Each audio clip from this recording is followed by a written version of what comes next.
Nakaisa na sa bawat himaybay, himay ako na hugis ng kabuuan.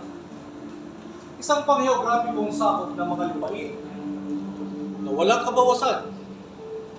Isang republika, demokratiko, malaya, at nagsasarili.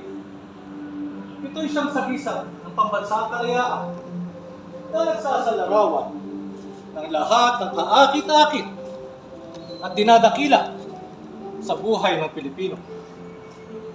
Hinubog ng matipunong kamay ng panahon, binigyang buhay na mapagmahal sa kalayaang mga mamamayan at inakay na mapagpalang diwa sa luklukan ng mga bansa. Naging pamalagi ang palatandaan ito ng ating mga pagmamana at nabubuhay na sa bisa ng ating mga karapatan kung tayo ay silang.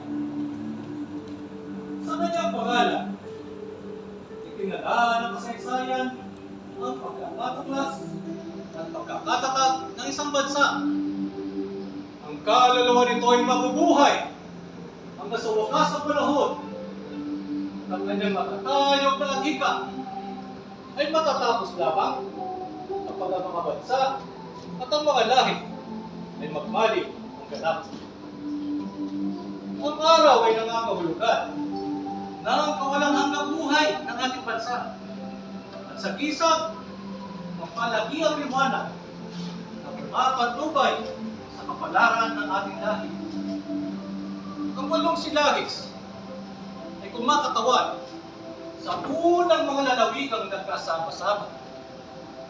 Tinutukoy ng tatlong mga bituin ang tatlong malalaking mga pook: Luzon, Visayas, at Mindanao, na inihandog sa ating na kalikasan ayon sa kalooban ng buong may kapal. Ang puting tapsulok ay nagsasaad ng ating mapayapa at magiliw ng mga hangarin.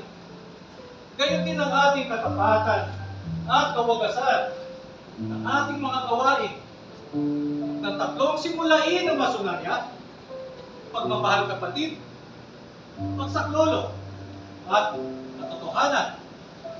Gayon din ang mga banal na panuntunang pananalig, pag-asa, pag-ibig.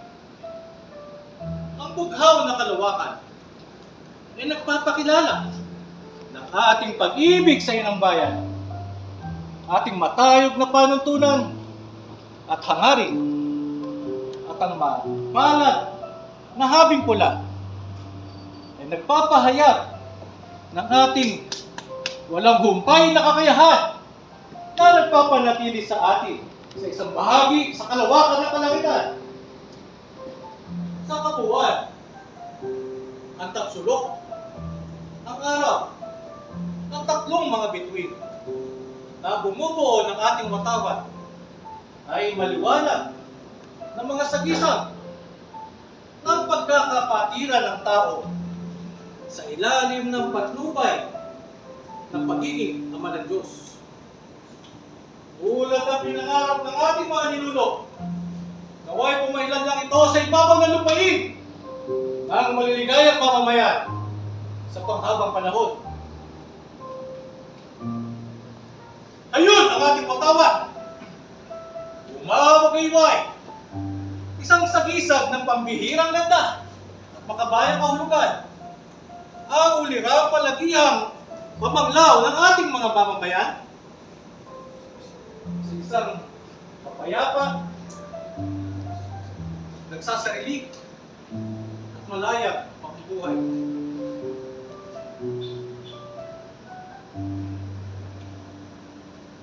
Magpugay kayo rito sapagkat ito ang kabuuang ganap na kaligayahan at kagalakan ng ating mga ninuno sa panahon ng mga siglong nagdaan.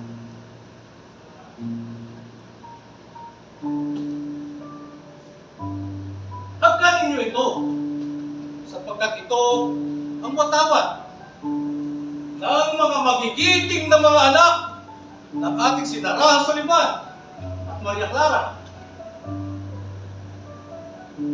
Damhin ninyo ito sa inyong mga dibdib, sapagkat ito ang banal na watawan na minumutya nating Pilipinas. Ingatan ninyo ito sa inyong mga puso, sapagkat ito ang palatandaan ng ating mga kapatid na nagbuwis ng buhay para sa kapakanan ng ating bayan. Mahalin ninyo ito, sapagkat ito ang wala kasing halagang alaala ng ating bayan na mananatili magpakilanman sa lahat ng magiging katatayuan natin sa buhay. Igalang ninyo ito ng lubusan, sapagkat ito ang nabubuhay na katauhan ng diwa ng lupang ating sinilangan.